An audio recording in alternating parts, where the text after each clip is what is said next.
on the season finale of Rick and Morty. Dr. Wong had a cancellation today. Anybody up for a family session? I am actually disintegrating. Oh my God! The invisibility belt. He grazed them. Thanks, Morty. Why should I let you use it? You never let me use it. Can I have the belt? It would really piss off Morty. Fantastic idea. Catch a new episode next Sunday at 11:30. I'm gonna kill you! Oof, looks like you two have to fight about why you can't control your kids. Good thing Dr. Wong's got an opening. Bye. Only on Adult Swim. Boy. I think that was just somebody saying, what if Rick f***ed a planet? A question that everybody wants to know, obviously. Who knows who said that? Someone who didn't want to work that day. But the answer was, I don't know, what if he did? Okay, getting right into it. This one is the first time George, but what the heck is that? What the? This show is very weird, very strange, but the theme is actually parenting. We are going camping. There's trees over there. We're on solid ground. I don't know how often the whole family is together, but this sitcom tropey concept of them just going camping felt really good to me. Son of a bitch. Jerri tried to be a respect family member, finally. And camping is something that Jerri would be good at because it's basically like being homeless. That's the camping spirit. With Beth, I wanted to see her with a construction hat on, like kind of like next to her dad, talking shop. Why are the athletes going through the introvert sector? Obviously, so they can bully the mathematicians and give us astronomers. Irony is Beth tried to take care of Rick's kids, but her kids are of her size. You know, the acorn doesn't fall that far from the tree. Look at you, my little steampunk overlord. And then suddenly, pop, Rick's girlfriend's man, Zeus, pop up. Rick has said he's a god many times, so it was really exciting to see two gods getting a fist fight. I wrote this as a parking lot fight between two dads at like a softball game. You wanna go, bro? I love what we're learning about Rick. He's not a good dad, but he's so petty. He'd rather just fight to the death than let his daughter down. Keep the city, okay? My daughter and I built that thing. It's important to her. Kids come in, save the day. Fucking love you so much. Important story for the kids. They got taken away from spring break, so what did they do? They made their own spring break. I won't encourage all the kids to do, but who am I to say? Welcome back, everyone. It's Charlie. This is going to be my Rick and Morty Season 4 Episode 10 trailer video for the finale. That's right, last episode of Season 4. So if you're new to the channel, be sure to subscribe to get all the videos. I will talk about what's going on with the Season 5 episodes because Dan, Justin, and a bunch of the other cast members have talked about Season 5 quite a bit the last month. Dan and Justin have also been hyping up that there's supposed to be some major canonical serialized story element during the episode. If you felt like they've been doing a lot of one-off episodes during Season 4, apparently during the finale there will be some major serialized element that's going to be a big Season 5 teaser, so I'll talk about that during the video too. The title of the episode is Star Mort, Rickturn of the Jerri, which is a Star Wars Return of the Jedi reference, so even if the title doesn't have a ton to do with the actual plot of the episode, as has been the case with a lot of the episodes this season, there will probably be at least a few major Star Wars references. But the trailer itself actually seems like it's taken from the cold opening scene, where Beth wants to go back to see Dr. Wong, the therapist from Pickle Rick in Season 3 with the family. Dr. Wong has an opening. And because Rick hates going to therapy, instead of turning himself into a pickle this time to get out of it, he pretends that he's dying via disintegration. But I don't expect that they got Susan Sarandon to actually come back and do the voice of Dr. Wong again, so either they never show any scenes with Dr. Wong, or one of the family members actually goes to see her and they just do it off screen, or she just shows up in the background and doesn't speak, or it's just a bit purely for a cold open scene that they never follow up on during the episode.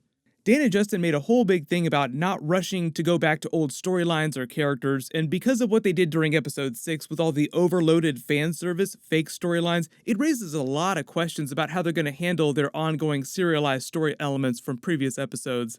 But Morty immediately sells Rick out knowing that he's using an invisibility belt, not because he's trying to get revenge on Rick for selling him and Summer out in episode 9 when he specifically said that he wouldn't do that. Apparently he's just pissed because Rick won't ever let him use the invisibility belt.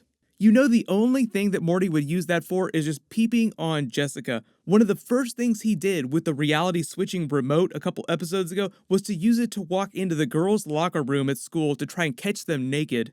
The funnier thing about that scene wasn't that he actually went into the locker room. You kind of expect him to do crazy stuff like that. It was the look on his face when he walked out. He did not look happy or satisfied at all. Zoom in enhance, he actually looks deeply disturbed and concerned, so you can only imagine what it was he actually saw in that locker room. Something terrible, apparently. Some of you have probably noticed how much the Season 4 episodes and scenes like this feel like they're trying to rehash the dynamics of Season 1 and Season 2, with the family members at each other's throats but still staying together as a family unit. That's actually mostly on purpose. Dan and Justin said after Season 3, with the divorce storyline and the family being split up, with Jerri in his apartment and Rick taking total control of the family, they wanted to reset the show to be more like it was during Season 1 and Season 2. Where Rick is still this very Doctor Who-style character with near infinite power and intellect, but somehow Beth is still head of the household, and even though she kind of resents Jerri for being so worthless, she still wants to stay married to him, but slowly each of the family members' personalities start to evolve within that dynamic. Like Morty becoming more of a cocky Morty, shout out to Season 1, a cocky Morty is a dangerous thing. A cocky Morty can lead to some big problems. Can be a real bad thing for everybody. Oh yeah, how's that? I'll explain when you're older. Beth recognizes that she's just like Rick and starts to come to terms with that. The apple does not fall far from the tree. She's also kind of a bad parent in last week's episode too, because she gets so caught up creating this other civilization with Rick, which is exactly why she was getting upset with Rick at the beginning of the episode. And you even have a Jerri that's slowly starting to realize that he's an idiot, becoming more self-aware, and slowly trying to change that, even though he's still at the bottom of the totem pole. They don't completely reset their dynamics at the beginning of every new episode like The Simpsons, but it's a close comparison. I know a lot of people are like, please don't turn this show into The Simpsons because of what happened to that show in the later seasons. But a really good example is like Morty's never going to stop being 14, except when he gets visions of possible futures like Season 4 Episode 1, where he's seeing his potential futures, but he's not actually going to grow up every single episode and get older and older and older until he's an old man by the end of the series. As for the big Season 5 teaser that Dan and Justin kept talking about since last summer at Comic-Con, normally their tradition of the season finales have been to have a Mr. Poopy Butthole post-credit scene tag, commenting on the season as a whole and bookending everything, then reminding fans that it's going to be forever until you get a new season of episodes. Those have mostly been meta jokes about their lapsed production cycle in the past, behind the scenes, and their ability to actually get episodes out on a predictable schedule. But to be fair, they were not wrong when they Babe Ruth style called their shot and said, I might have a big white Santa Claus beard. They did wind up dropping episodes at the end of the year, and they even had an episode set during the Christmas holiday, even though all the episodes aired before the Christmas holiday. Let's just cross our fingers and pray that he doesn't come out and say that there's not going to be new episodes for a long, long time. But normally when Dan and Justin talk about doing major canonical serialized story episodes, in the past that's been related to Evil Morty, who kind of became their most popular alternate version of Morty.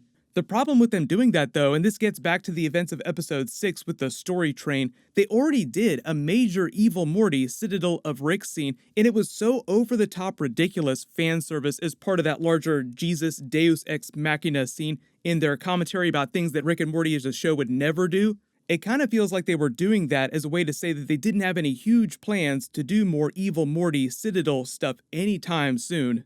There was a post-credit scene tag during the first half of Season 4 with them sitting on the rooftop talking about a storm coming in, and it felt very metaphorical and ominous, like something terrible is coming for them later this season.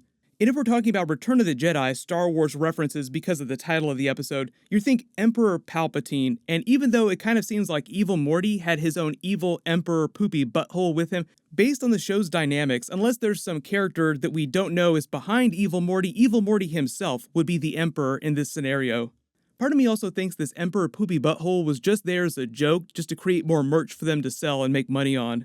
We'll just see what happens. I'll keep doing Rick and Morty videos during the off-season while we wait for new episodes, so I will add any big Season 5 updates to those when we get them, but leave all your video requests in the comments. In my full Season 4 Episode 10 video, we'll post next Monday just like normal, so as long as you have alerts enabled for my channel, you should see those videos when they post.